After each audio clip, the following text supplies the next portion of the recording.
next question, number 9. Two semi-infinite dielectric regions are separated by a plane boundary at y is equal to 0.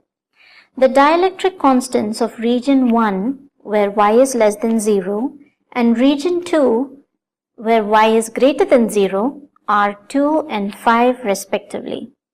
Region 1 has uniform electric field, which is given as E bar is equal to 3ax cap plus 4ay cap plus 2az cap, where ax, ay and az are unit vectors along x, y and z axis respectively. The electric field in region 2 is, well, we have our 4 options given. Now, we have been given 2 regions. Region 1, region 2. Here y is less than 0, y greater than 0. Epsilon 1 is given as 2, epsilon 2 is given as 5. Now we also have our electric field equation as 3ax plus 4ay plus 2az. Now in order to find out the electric field in region 2, we will have to note 2 very important facts. Now this is with respect to wave propagation.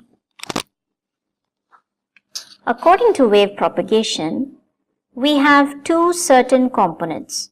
One, those that are parallel and those that are perpendicular. So, according to wave propagation, let's look at the first point.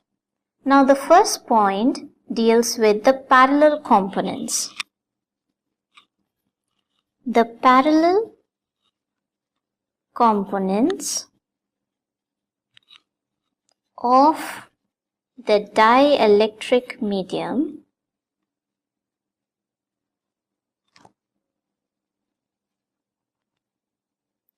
will be the same for both. So the parallel components of both regions R1 and R2, region 1 and region 2 will be the same. So you will have to note that the parallel components correspond to AX and AZ, okay? So in this case, the components AX cap and AZ cap, these 2 unit vectors will remain the same for E1 and E2. Now you might ask why AX and AZ are supposed to be the parallel components.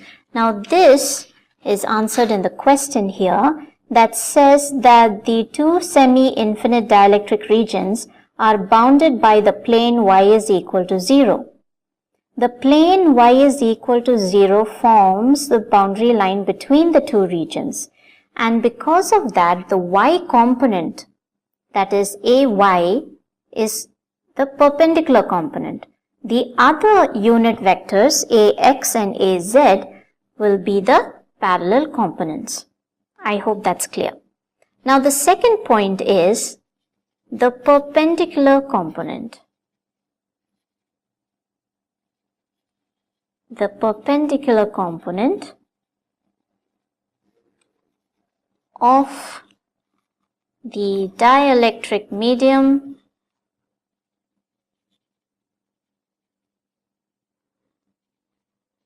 will be equal. The ratio will be equal, which means that epsilon 1 E1 is equal to epsilon 2 E2.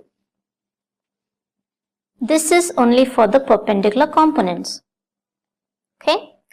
So now let's analyze each point.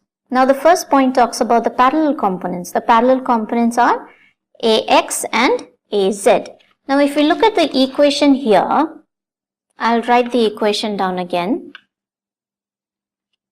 E1 is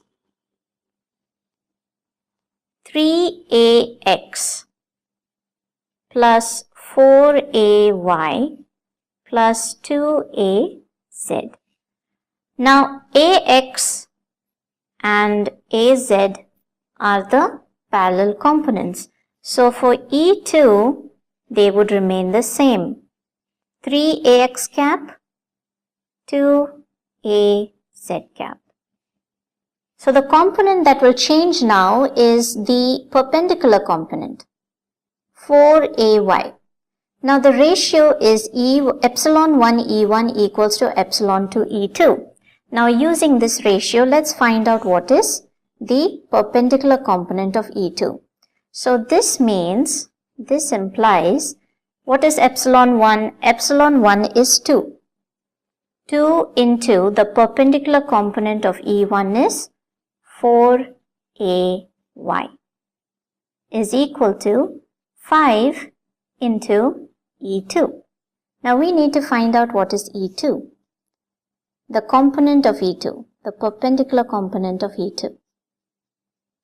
This would be 8AY cap divided by 5. So it's just solving this equation here. So 8 by 5 gives us 1.6. So this particular element here is 1.6 AY cap. So here is our electric field for region 2. 3AX cap plus 1.6 AY cap plus 2 AZ cap. This is our final answer. So it matches option A. Well, this is the explanation and I hope it has helped.